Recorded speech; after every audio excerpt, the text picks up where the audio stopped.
Segunda Samuel, capítulo 19.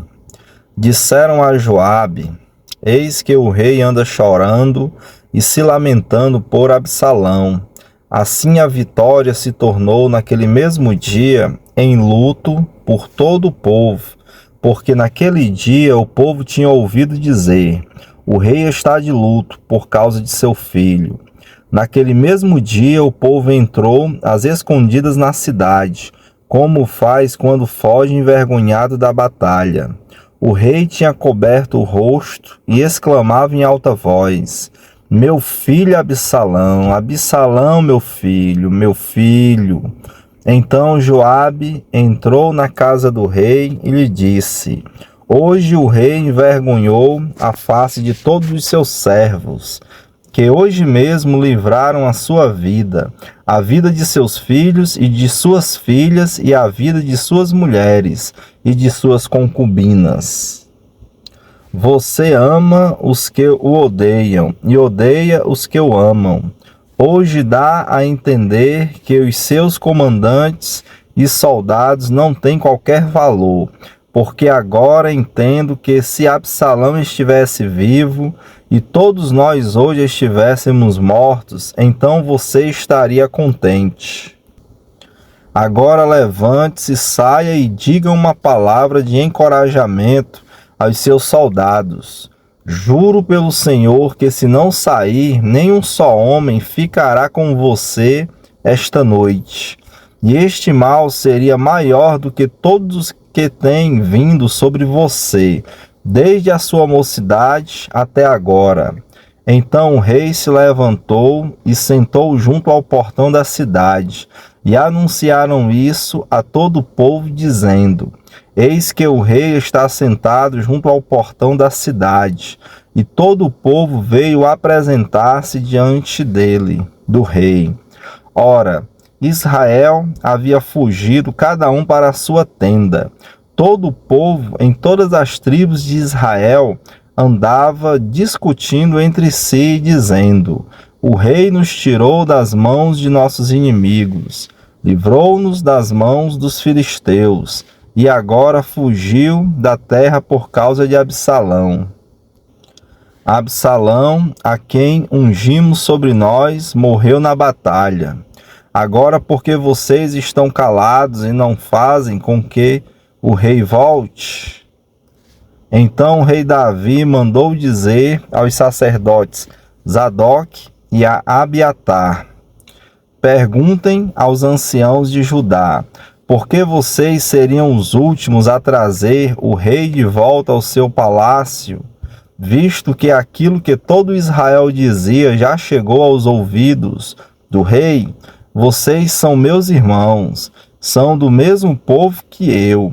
Por que então seriam os últimos a trazer o rei de volta?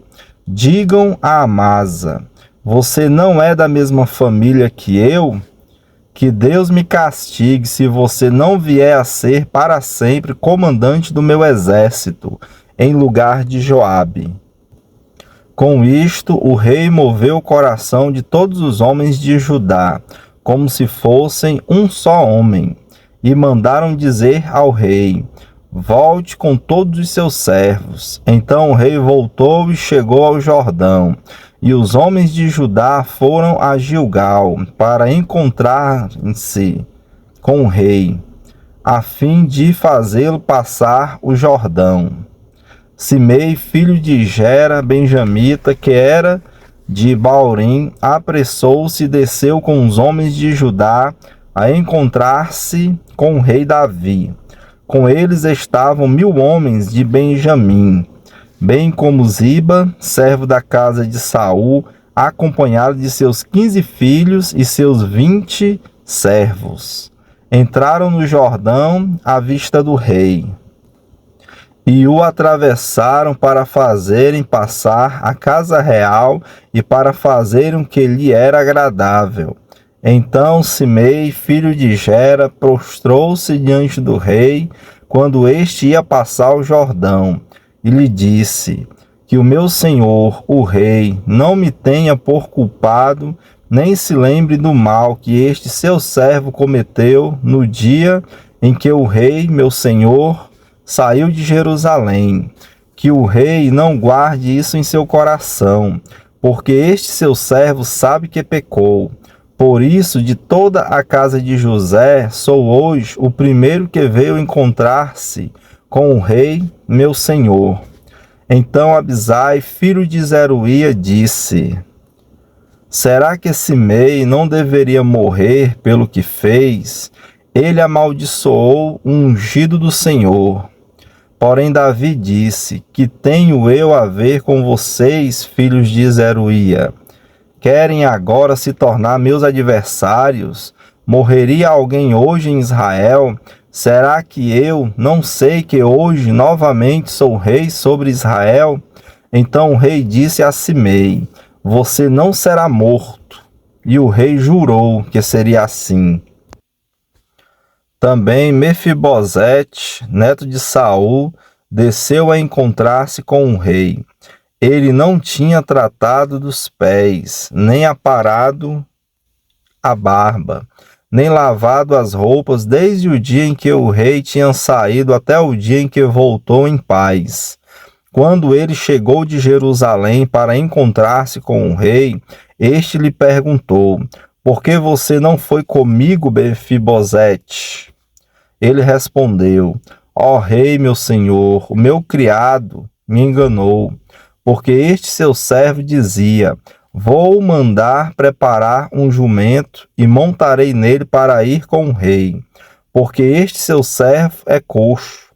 Além do mais, o meu criado falsamente acusou este seu servo diante do rei, meu senhor.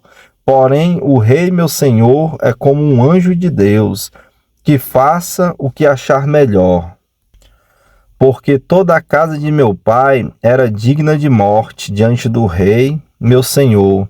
Mas o rei pôs este seu servo entre os que sentam à sua mesa para comer.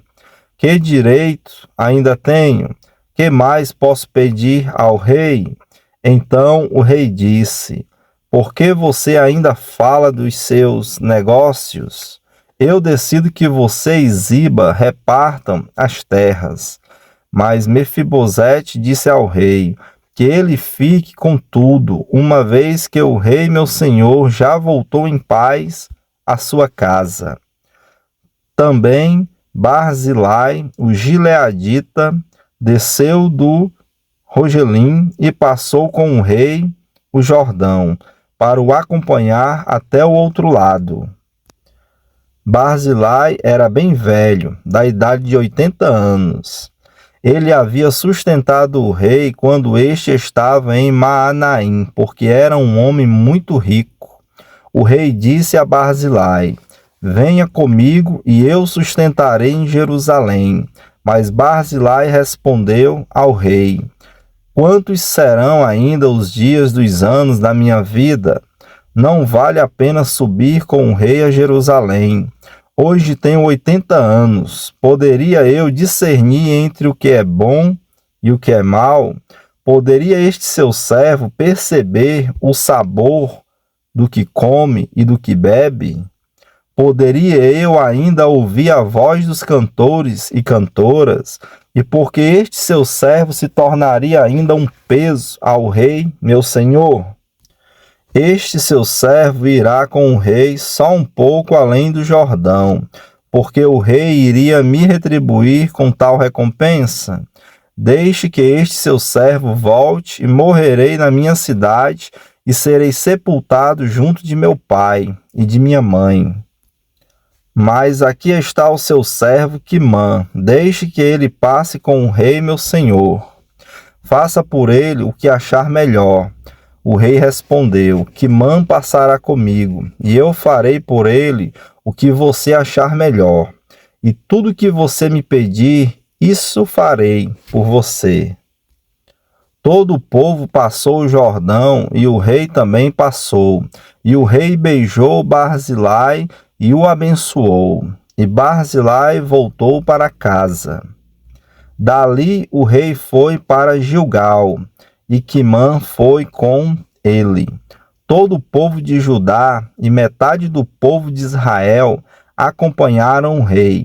Eis que todos os homens de Israel vieram falar com o rei e lhe disseram: porque os nossos irmãos, os homens de Judá, roubaram o rei e o trouxeram para este lado do Jordão com a casa dele e todos os servos de Davi? Então todos os homens de Judá responderam aos homens de Israel: porque o rei é nosso parente, e porque estão irados por causa disso? Será que comemos à custa do rei, ou ele nos deu algum presente? E os homens de Israel responderam aos homens de Judá e disseram: nós temos 10 vezes mais direito sobre o rei do que vocês, e Davi é mais nosso do que de vocês. Por que então fizeram pouco caso de nós? Não fomos nós os primeiros a falar em trazer o nosso rei de volta? Porém, a palavra dos homens de Judá foi mais dura do que a palavra dos homens de Israel.